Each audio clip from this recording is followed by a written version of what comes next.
نہیں، اس کی باتیں تو حق ہیں، اس لیے اس نے شروع میں کہہ دیا ذالک الکتاب لا ریب فیہ، شک نہ کرو اس کتاب کے اندر، شک کرو گے تو پھر تمہیں کچھ ملے گا ہی نہیں، پھر تمہیں اس کا فیض۔ علامہ اقبال رحمۃ اللہ تعالیٰ نے کہا تھا مجھے قرآن مجید کی جو ساری باتیں بڑی اعلیٰ ہیں، لیکن میں جب قرآن کو پڑھتا ہوں تو میرے اندر ایک بڑی قوت پیدا ہو جاتی ہے، ایک یقین پیدا ہو جاتا ہے، میں ایسے لگتا ہے کہ سب سے بڑھ کر کائنات میں طاقتور میں ہوں۔ وہ اس لیے ہو جاتا ہے نا کہ جب سب سے بڑا طاقتور تو اللہ ہے، تو جب اللہ رب العزت کی ذات آپ کے ساتھ ہو تو پھر آپ تصور کر سکتے ہیں آپ کی طاقت کا عالم کیا ہوگا۔ لیکن جیسے میں نے آپ کو عرض کیا، وہ اس کی ایک سنت ہوتی ہے، کبھی آپ سے گھر چھڑوا لیتا ہے، کبھی آپ سے کہتا ہے ہجرت کرو یہاں سے، یہ چیزیں اس کی پلاننگ کا ایک حصہ ہوتی ہیں۔ پھر آگے سورہ روم کا مضمون بھی بڑا عجیب ہے، اس کی جو پہلی آیات ہیں، آپ کو معلوم ہے کہ جب تاجدار کائنات نے اعلان کیا تو دو بڑی سپر پاور تھی، ایک ایران کی اور ایک روم کی۔ ایران والے مجوسی تھے، بت پرست تھے، بتوں کی پوجا کرتے، سورج کی پوجا کرتے، آگ کی پوجا کرتے، اور دوسری طرف سے کیسر روم تھا، یہ عیسائی تھے، اہل کتاب تھے، اور مسلمان اہل کتاب کے زیادہ قریب تھے، چونکہ ایک تو حضرت عیسیٰ علیہ السلام کو مانتے، وحیوں کو مانتے، خدا کو مانتے، کافی ساری چیزیں ہماری اور ان کی آپس میں مشترک تھی، اور ادھر سارے کے سارے مشرک تھے، وہ مکہ والوں کے زیادہ قریب تھے۔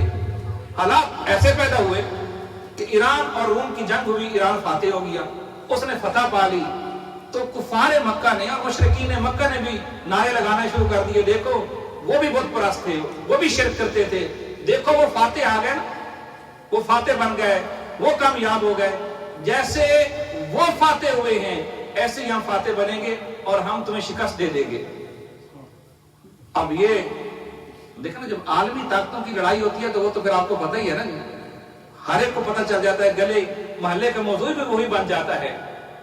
تو حضرت ابوبکر صدیق رضی اللہ تعالی عنہ، آپ کو آقا علیہ السلام نے فرمایا کہ آپ نہ گھبرائیں، بہت جلدی وہ وقت آنے والا ہے، اللہ پاک روم کو دوبارہ غلبہ دے گا، روم کو دوبارہ غلبہ دے گا، اور مسلمان نہ گھبرائیں، جس دن روم کی فتح ہوگی مسلمانوں کو بھی ایک بہت بڑی بشارت ملے گی۔ اللہ پاک نے یہ سورہ روم کی آیات اتار دی کہ مسلمانوں نہ گھبراؤ، بس چند سال انتظار کرو، حالات ایسے بدلیں گے کہ روم والے فاتح بن جائیں گے اور ایران والوں کو شکست ہو جائے گی۔ اس زمانے میں یہ کوئی تصور بھی نہیں کر سکتا تھا۔ تو جب یہ آیت اتری تو سیدنا صدیق اکبر، امیہ بن خلف ایک کافر تھا، مشرک تھا، اس سے کہا کہ یہ 3 سالوں کے اندر ایسا ہو جائے گا، اور اس نے کہا اگر ایسا ہو گیا نا تو میں 10 اونٹ آپ کو دوں گا۔ انہوں نے کہا اگر نہ ہوا، صدیق اکبر نے کہا میں آپ کو دوں گا 10 اونٹ۔ آقا علیہ السلام کی بارگاہ میں آئے کہ حضور میں تو یہ شرط لگا کے آ گیا ہوں ان آیات کی وجہ سے۔ آپ نے کہا نہیں، یہ لفظ ہے نا بدعون، یہاں جو آیا نا کہ غلبت الروم، رومی مغلوب ہو گئے، فی ادن الارض، نزدیک کی زمین میں، وہم من بعد غلبہم، اور وہ اس غلبہ کے بعد سیغلبون، ان قریب پھر غالب آ جائیں گے، فی بضع سنین، بس چند ہی سالوں کے اندر، للہ الامر من قبل، اس سے پہلے بھی اللہ ہی کا امر تھا۔ یہ جو ایران کو فتح ہوئی ہے اس کے پیچھے بھی کوئی ڈیوائن پلاننگ تھی، ومن بعد، اور اس کے بعد بھی اللہ ہی کا امر ہوگا، وَيَوْمَئِذٍ يَفْرَحُ الْمُؤْمِنُونَ، اور اس دن مسلمانوں کو ایک اور بڑی فرحت ملے گی، ایک بڑی خوشی ملے گی، بِنَصْرِ اللَّهِ، اللہ کی مدد کے ساتھ، يَنْصُرُ مَن يَشَاءُ، وہ مدد کرتا ہے جس کی چاہتا ہے، وَهُوَ الْعَزِيزُ الرَّحِيمُ، اور وہ بڑے غلبے والا ہے، رحم والا ہے، وعد اللہ، یہ اللہ کا وعدہ ہے، لا یخلف اللہ وعدہ، اللہ اپنے وعدے کے خلاف کبھی نہیں کرتا، ولیکن اکثر الناس لا یعلمون، لیکن اکثر لوگ اس کا علم نہیں رکھتے۔ اب یہ جب آیات اتری تو آقا علیہ السلام نے کہا کہ آپ اسے یہ کہیں، جو بدعون کا لفظ ہے نا، یہ 7 کے لیے استعمال ہوتا ہے، آپ 7 سالوں کی بات کر کے آئے اور 10 کی بجائے 100 کر دیں، 10 کی بجائے صدیق اکبر دوبارہ اس کے پاس گئے، اس نے کہا یہ بھی ٹھیک ہے۔ انہیں تھا کہ 7 سالوں میں بھی کوئی اتنی بڑی چینج یہ تصور بھی نہیں کر سکتے تھے۔ یہ امپوسیبل وہ سمجھتے تھے۔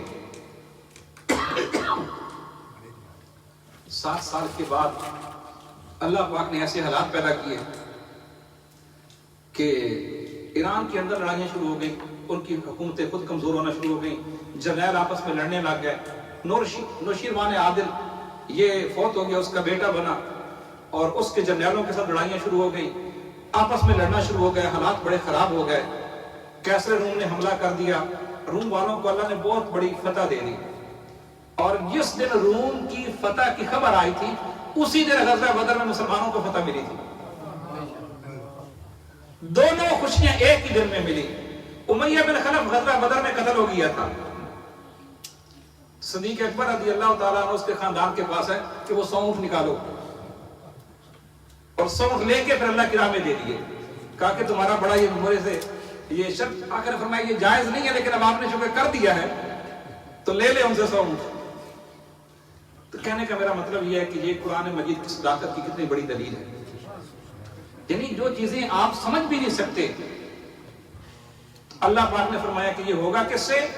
اللہ کے امر سے ہوگا اور اللہ کی مدد سے ہوگا، اور یہ اللہ کا وعدہ ہے اور اللہ اپنے وعدے کے خلاف کبھی نہیں کرتا۔ اسی طرح آگے پھر جا کے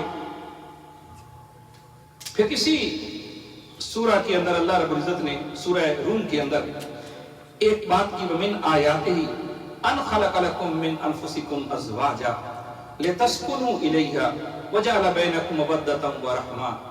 اللہ رب العزت کی قدرت کی نشانیوں میں سے ایک نشانی یہ ہے کہ اس نے تمہارا جوڑ تمہیں سے پیدا کیا ہے۔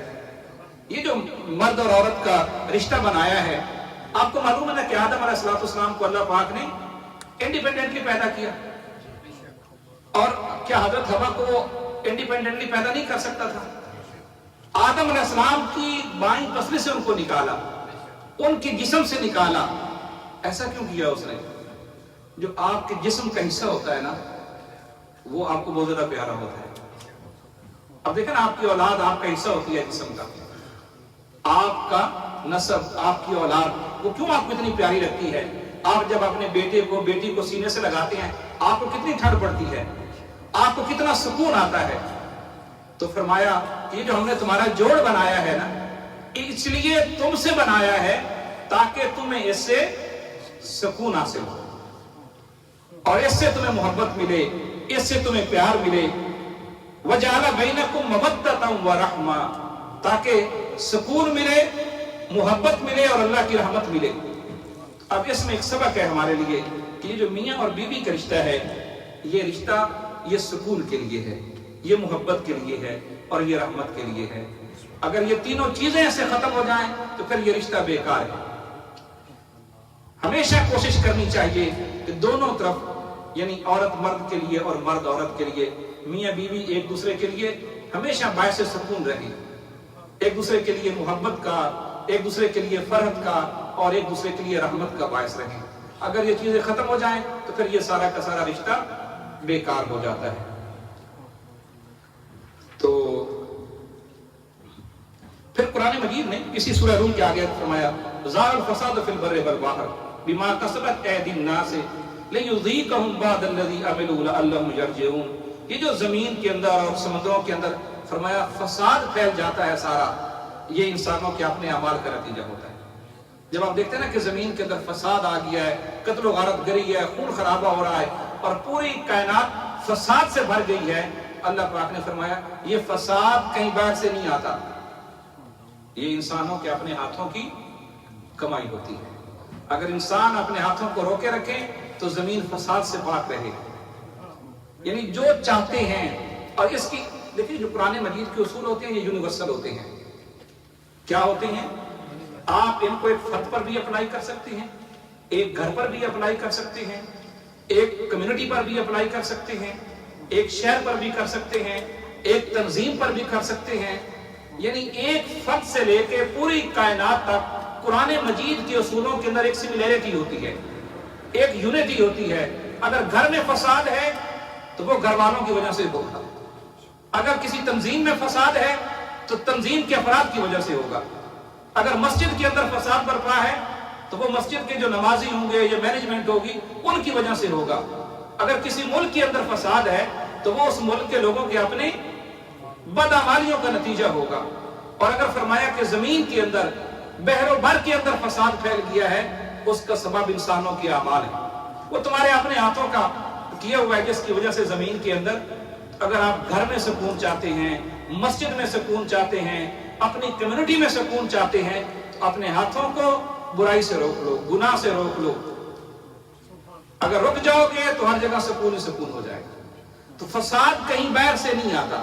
یعنی قرآن مجید نے جو بات سمجھائی ہے کہ گھر سے لے کر پوری کائنات تک فساد کہیں باہر سے نہیں آتا.